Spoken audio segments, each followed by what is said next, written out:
I'm a little bit nervous, which, you know, I think sometimes speaking to the people you know is harder than speaking to strangers, and especially on a theme like soft. But first of all, thank you so much to the Creative Mornings team for inviting me. It's a really humble experience to talk about yourself for 20 minutes, and and especially in front of so many good people, so thank you. So as you all know from Jess's introduction, or you know me, I work with clay. And when I was talking to Jess about this theme of soft and clay, I think this quote from Sarah, our lovely Sarah, really sums up that intersection about softness and clay. So working with clay is an act of intimacy. Its softness reflects the roundness and fluidity of our bodies, while its strength mirrors our resilience and capacity for transformation. So it kind of holds those two things. So working in clay to make objects is kind of magical. Like, it's kind of alchemy. It brings together, I mean, clay is earth and water together. Air dries clay, and then we fire it to make basically a permanent object. So it is this really elemental, magical thing. And yeah, I think, you know, that idea of the softness and the pushing the clay and the clay pushing back is really powerful. But before I go any further, I might just speak a little bit about myself, because, you know, I guess that's what we're meant to do, isn't it? So I grew up in Toowoomba. I grew up with just my mum over in Wilsonton Heights. Main street's a Hog Street. It was a great childhood, but my mum wasn't married, which for the 80s was pretty radical. She's now come out as queer and has had a big journey. So I think we always felt like outsiders, especially in Toowoomba in the 80s. It was a very different place there. And yeah, I got out of here as soon as I could. So as soon as I finished school, I was like, Toowoomba, goodbye. I'm out of here. And, you know, I spent my 20s, I studied environmental science. I cared about the world deeply. I got arrested a few times. Yes, I've had to justify that to many an employer, but yeah, I have lived with a full, like, a sensitive heart that wants to do a lot, I think, and it's been hard. It has been hard. In my mid-20s, I decided to go back to uni and become a teacher.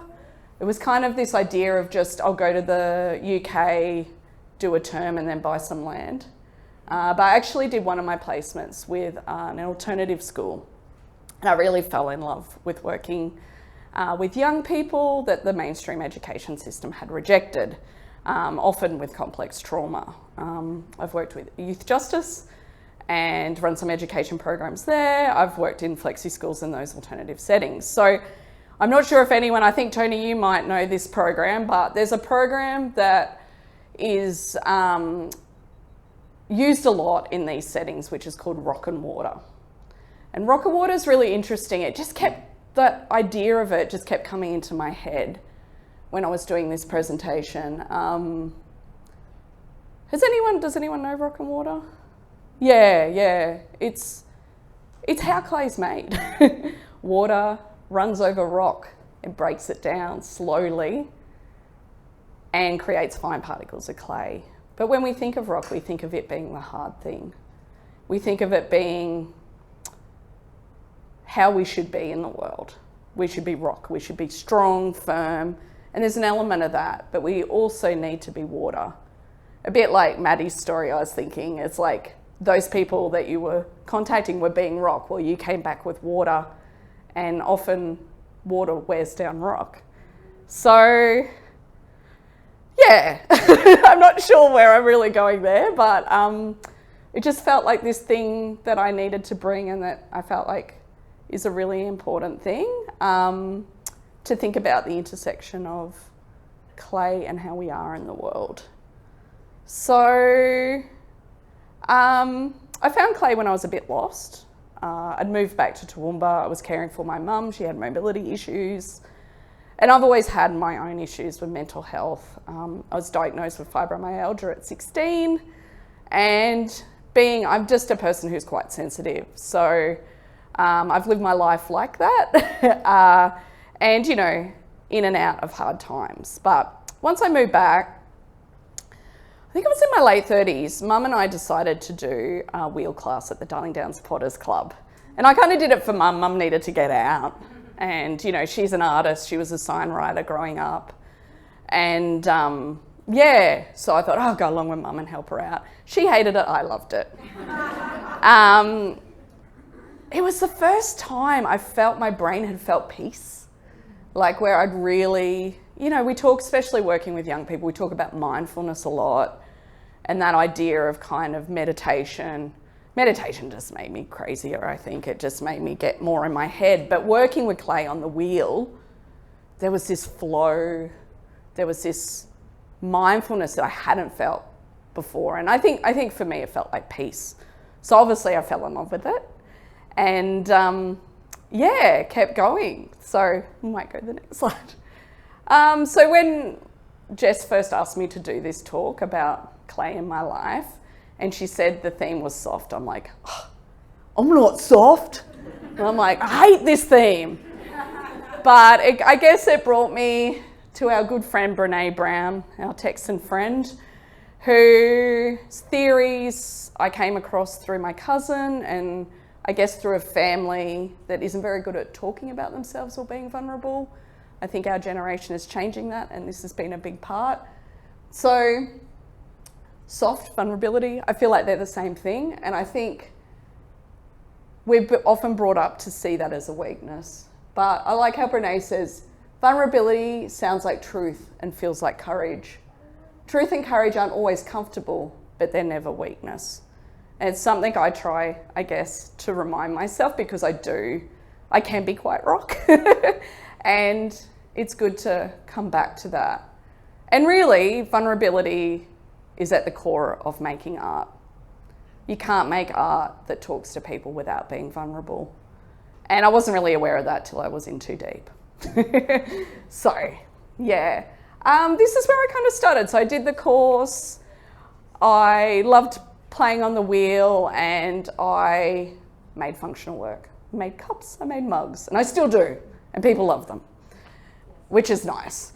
I get asked for a mug nearly every couple of days because, I don't know, there's something about a handmade mug, and I feel very, very grateful for that, because something I'm really interested in is like, I made these with my hands, and then somebody takes this mug and they use it with their mouth. And that is a deep connection, and one I wasn't kind of aware of, and it's something that's still kind of playing in my head. So yeah, I made these functional vessels. I was enjoying it, I was loving it. In 2021, I undertook a McGregor summer school. I'm not sure if everyone knows what McGregor is. It's basically a summer school of art that's out at the uni. It's open to the community. And I did that with the fantastic artist Shannon Garson, who's based up in Mullaney. And it was here that I learned to look at vessels a bit deeper. Shannon's really good at giving you, what would you say, the like history of the visuals of a vessel, that kind of context.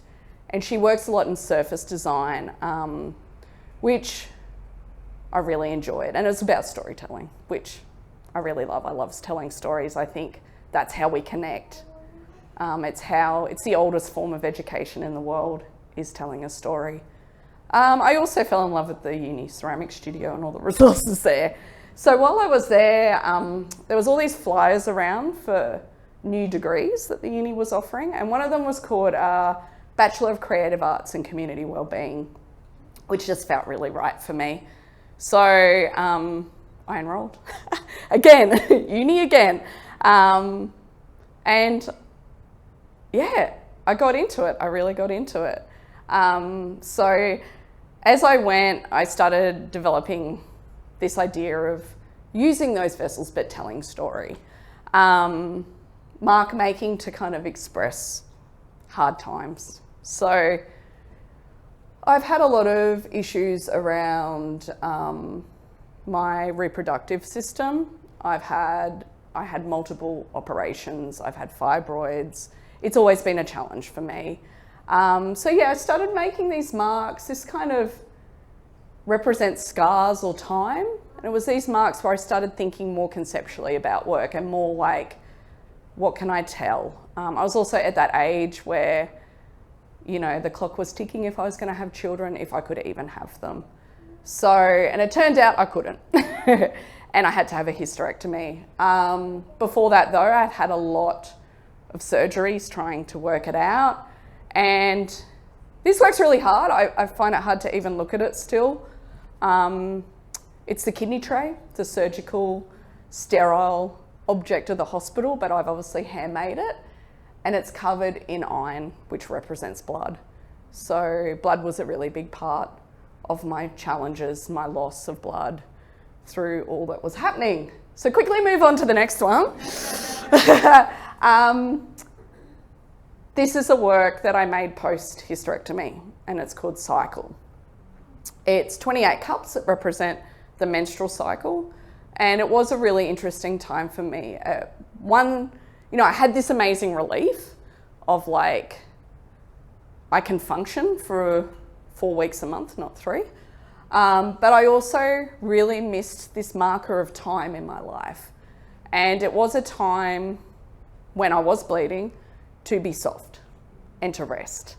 And I felt that once I didn't have that reminder to be like, you need to rest, you need to like, you know, the world's a busy place, it's full of lots of things and we do need to rest.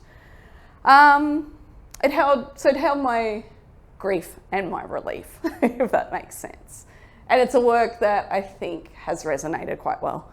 Sometimes it's funny, you make a work and you're like, that's it, that was my good work. Will I ever do it again? And this one still has that kind of feeling for me. So yeah. After all that vulnerability, I kind of zoomed out a bit. Community is always a really important thing to me. And again, back to that functional wear and those connections we make through objects, I was interested in doing another work. So this is 150 cups.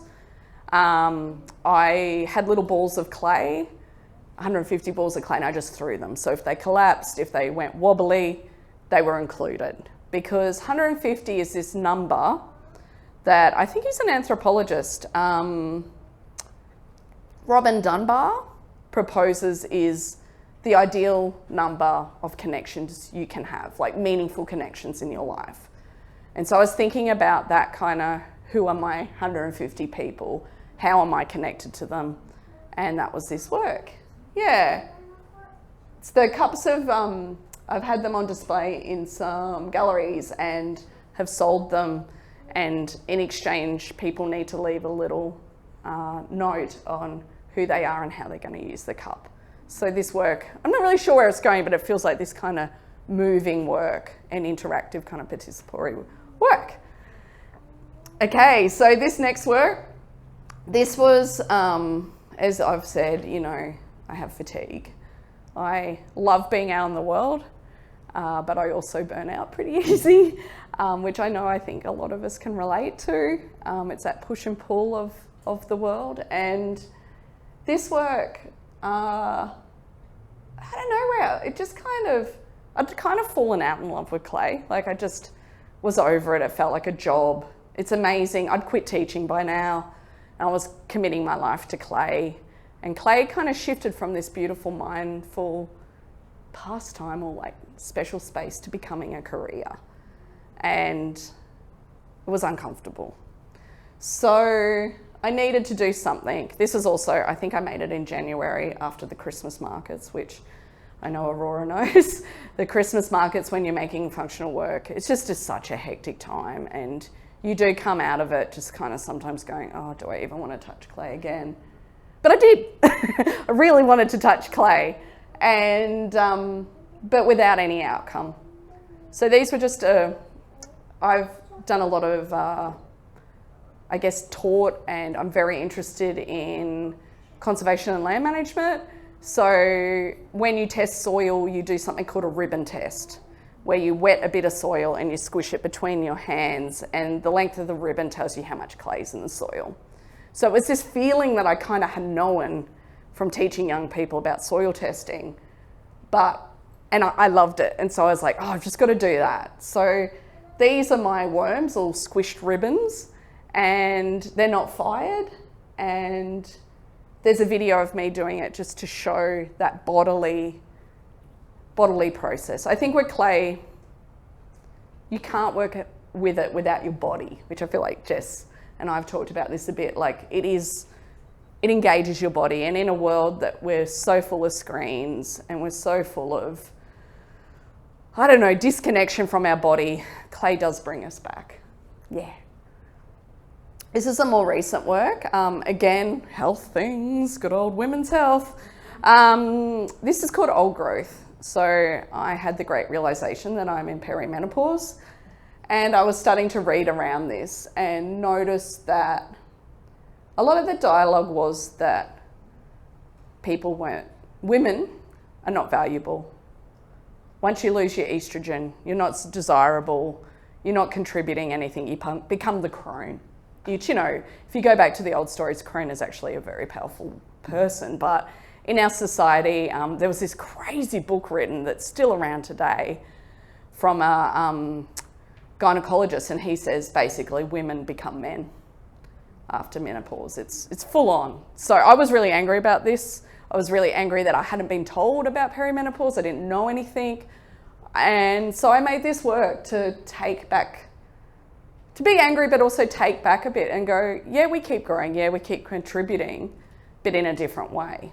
So that's what this work's about. It's probably one of the last kind of artworks I've made. I've been having a funny year of just doing different things and not making many works. Again, it's that push and pull between give and take. But the most important thing I think in my practice is community. And I'm up here speaking about me, but I'm also speaking about a community, because I wouldn't be here without our wonderful community that we have around us. Especially, you know, Toowoomba was a very lonely place when I moved back, and it wasn't until I found the community, and I actually felt a sense of belonging. Artists are weirdos, and so am I, and I feel like nothing's off the table. Like, we can talk about things, we help each other, we drive down to Brisbane to exhibitions together, we do things. But this person in particular, the lovely Aurora Elwell, has been such a big part of my journey. I met Aurora in 2023. We were both at uni. Aurora was doing her honours and I was, I think, in third year. My degree was messy. I did it over many years. And we decided to do a podcast together called Birds of Clay. But I think the podcast is secondary to the relationship. It's been amazing being on this journey with Aurora and feeling supported, having someone around you that you can talk to other artists, you can share things, you can talk about those hard, vulnerable works we make. Aurora also makes very vulnerable works that are actually showing at the Makers Gallery in Brisbane right now. You should go down and have a look, opening this Saturday. So that's if you're interested in clay, totally check out the podcast. We have rambling chats, but we also interview artists. So we've loved it. We don't care if anyone listens to it or not, because it's about us kind of, I guess, having that nice time together. And we also, this picture was a week ago, and we've been in Fremantle. So we got to present at the Australian Ceramics Triennale. And that was a real honour for both of us. I think it was something when we were little potters we kind of dreamed of, and it was really lovely to be in front of some really amazing clay people and talk about our podcast. Yeah. This is another amazing opportunity that came my way. So for those of you who don't know, there's an association, an Australian Ceramics Association called TACA, and they published this journal called the Journal of Australian Ceramics. When I first started getting into clay, my partner Jason's parents are potters, and they had this whole big box of old journals, and I just fell in love with this journal. It was like, it's just a piece of writing, like it collects stories, and it doesn't matter if you're never written before, or you're an academic. It collects all these different stories that are centered around community and clay. And I just love this journal. So they were advertising for an assistant editor, and I was like, that's a dream job. I'll never get it. But I did the brave thing. I was vulnerable, soft, and put an application in. And it was a really interesting process because there was one job going, but the team, I think they got about 50 applications, and I think they saw an opportunity to get 4 of us. So 4 people were employed, and we are from all around Australia. So it was again capturing those stories from regional, different areas, and yeah, so this is the issue I worked on. I thought I'd just be editing, like, you know, reading sentences and going, there should be a comma there, which I probably, I don't know how I got there. Oh, Tara. I feel like we went through the, you know, so I did some creative writing electives at uni, and so yeah, that really helped. Knowing about hanging modifiers. Hanging modifiers, it's a thing. But actually when I got into doing this job, it's a curation job. It's about telling story. It's about bringing together a group of stories that speak to each other and tell a bigger story about our community, which was amazing. And I'm going to be working on another one, which I'm really excited next year. I think, I shouldn't say it here, but I think the theme's going to be juicy. So yeah, excellent. Okay, and this is where I am. This is actually my mum, because, you know, when you try and get permission for photos, it's really easy to get it from your mum. This is I'm in my honours year at uni, and so for this I asked the question about community wellbeing. So what happens to community wellbeing when space is held for people and clay to come together? So I'm really interested in exploring my own experience of finding wellbeing in community and seeing if that can happen for others. So I did this crazy thing where we had 8 days of open clay workshops at uni. And I know some of you have come that were at those workshops. So I think I had about 70 adults and 16 kids, I think, came over those 8 days, which blew my mind. I expected about 20 all up. Had to keep printing permission slips. And we made over 100 objects.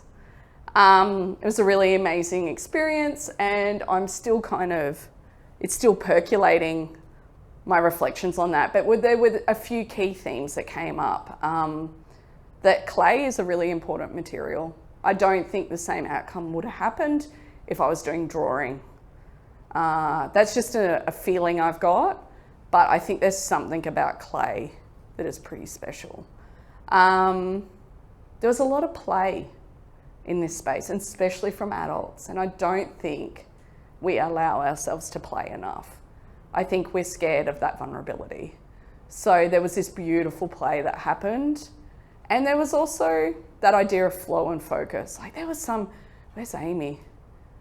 Amy's like kids came, and you know, I imagine they're high energy normally, and you know, young boys, and there was some high energy moments at the end, but it was all good. But they just focused and made for an hour and a half. And I was like, oh, there is something in this. I knew it. So yeah, and this is, you know, I love this photo because it shows my mum being healthy too.